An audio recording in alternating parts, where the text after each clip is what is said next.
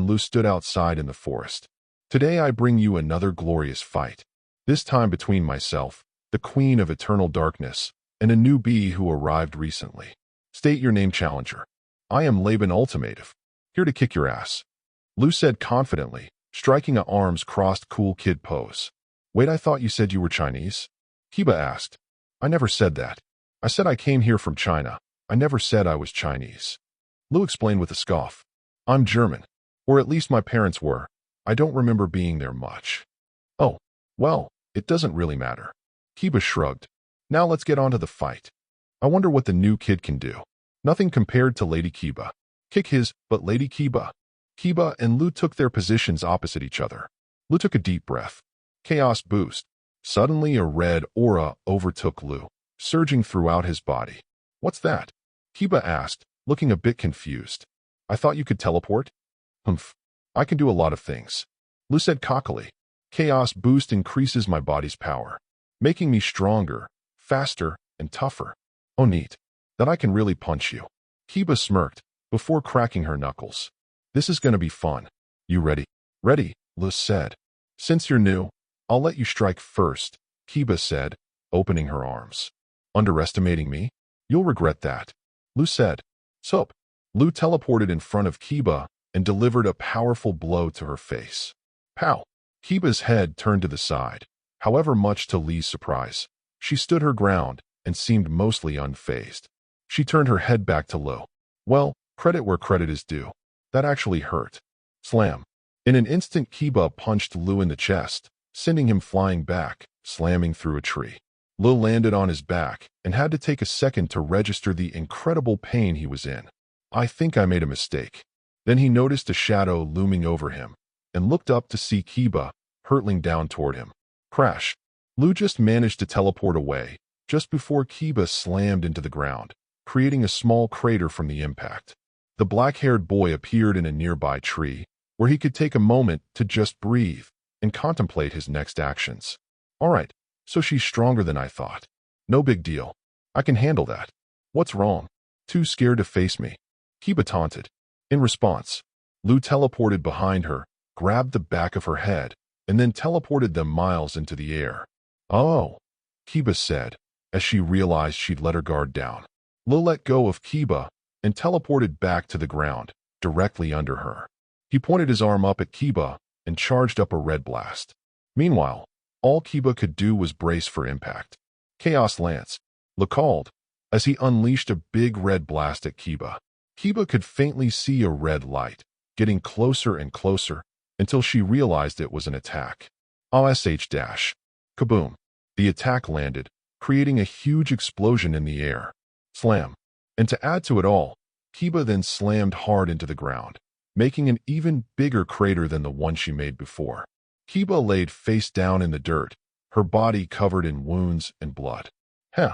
Lu had teleported away before Kiba landed, so he teleported back and stood proudly in front of her. Had enough? And that's when Kiba's hand shot out and grabbed his leg. Not at all. Kiba then jumped up and lifted Lu into the air before slamming him into the ground. Ack!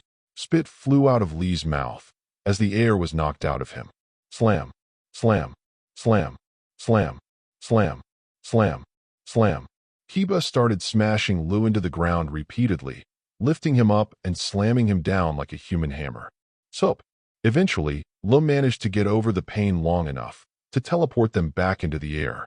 However, this time, Kiba still had a grip on him, so he couldn't teleport away by himself this time. So Kiba pushed him in front of her as they started hurtling toward the ground. It's now or never, Lu thought. Boom. Suddenly, energy bursts out of Lee's feet like jets from a rocket, and they rocketed forward. What the? Kiba cried as they went flying through the air wildly, as Lu had no idea how to really control his foot rockets. They went up, down, left, right, in loops, in circles. They flew everywhere with no control whatsoever. Slow down. Kiba shouted as she got dizzier and dizzier. I'm gonna puke.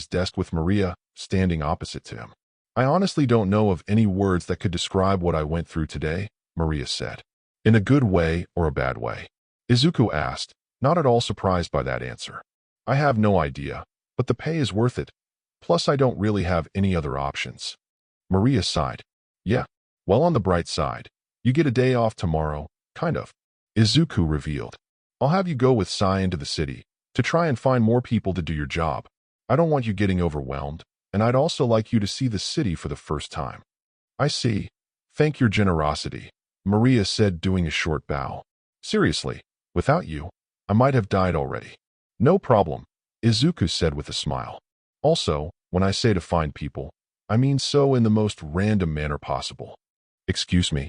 Maria asked, not quite understanding what the hell that meant.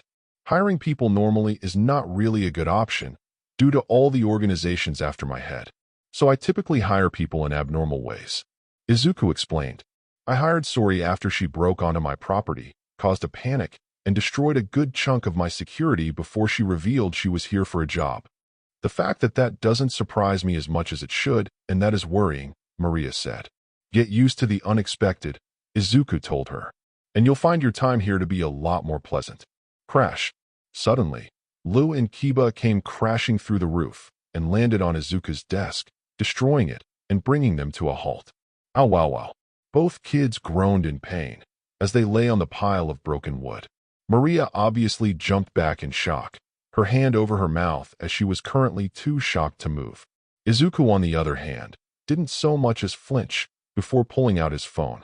Hey, Chol, get someone in my office to take Lu and Kiba to the infirmary. Also called the Urarikas and get one of my spare desks out of storage. Thank you. Makeup? Perfect. Clothes? Stylish. Wig. No one could tell it wasn't real hair. Sheena took a deep breath. She'd been looking at herself in the mirror for who knows how long. But it would be worth it. She had to look perfect for what was coming next. Speaking of which, it was about time she stopped stalling. Sheena closed her mirror and put it back in her pocket, then looked back up at the door in front of her. All right, I can do this. After mustering her courage, she knocked. Knock, knock, knock. A couple seconds passed, and then the door opened. Hello, Niece said. Thump. Immediately Sheena dropped to the floor in a dog's pose. I'm so sorry. Who are you? Niece asked, extremely confused by the scene unfolding in front of her. Yeah, you probably wouldn't recognize me, Sheena said, giving a nervous smile before getting back up and taking a few steps back. With that, she quickly turned her hand into a scythe for a second before turning it back. Niece's eyes went wide as she finally realized who was in front of her. You're the Grim Reaper girl? Yeah. Oh man, my nails got messed up, Sheena said, as she quickly pulled out some nail polish and started fixing her nails. You look different, Niece said, stating the obvious. Thank you. I try really hard to keep up this look, Sheena said as she finally finished her nails. Anyway, I am really, really, really sorry for attacking you. I was scared, and I didn't trust you. And while to be perfectly honest, I still don't trust you, but it was still wrong to attack you like that. It's fine. Niece sighed. I don't trust me either. Although I still wish you hadn't scared me like that. Wait, why don't you trust yourself? Sheena asked, very confused by that statement. I think I'm not me. Niece answered nervously. Or at least, the me I am now isn't the same person as I was before. Because of your memory loss. Sheena didn't really know where she was going with this. No, I mean literally. Like there's someone else inside me. Niece fidgeted a bit. Sometimes I hear a voice. It's my voice, but I'm not the one talking. Other times I just black out and wake up in other places. And then, during the attack, I accidentally breathed in some of Fuku's fear gas, but I didn't hallucinate. At least I don't think I did. I could see everything that was happening, but I was watching it from outside my body. Someone else was talking to Fuku and moving around in my body. Oh, that sounds terrifying, Sheena responded timidly. Have you talked to Mr. Midoriya about it? Niece shook her head. I'm scared. What if Mr. Midoriya doesn't trust me anymore? I don't think that'll happen. Mr. Midoriya is the nicest guy I've ever met. He'll help you no matter what. Sheena encouraged her. You should tell him. I don't know,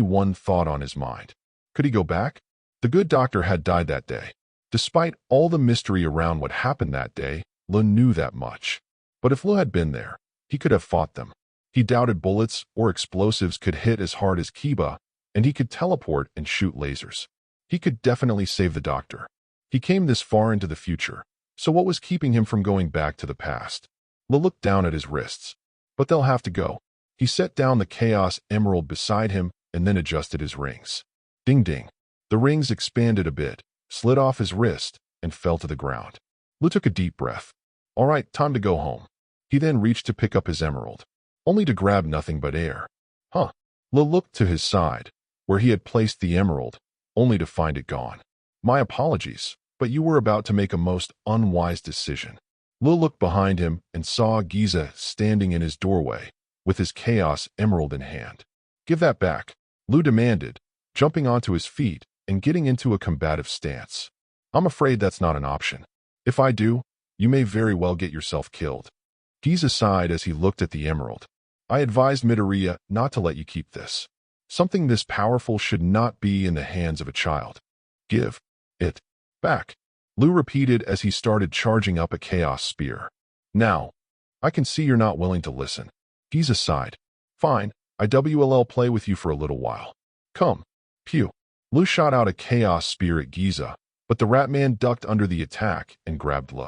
I would rather not damage the facility, Giza said, before he promptly threw Lu out the window. As Lu was hurtling towards the ground, he teleported, reaching the ground before he could accelerate much. Giza then jumped out the window and landed gracefully on his feet. You have little experience with combat, I see. Growling. Lu growled in anger before his body exploded with red energy. Chaos boost. Scope. Lu teleported behind Giza and tried to kick him in the back of the head, only for Giza to duck, swerve to the side, and kick him in the back. The boy tumbled to his feet. The attack hadn't done any real damage, but it was extremely annoying. Chaos arrows. Lu shouted as he unleashed a massive storm of energy arrows at Giza. Good grief. Giza sighed as he started dodging the arrows, which tore through wood parts of the house behind him.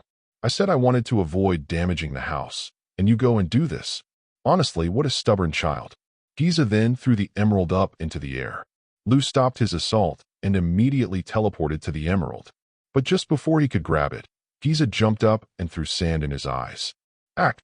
Lu immediately started rubbing his eyes, trying to deal with the extreme irritation, while Giza grabbed the emerald back and landed on the ground once more.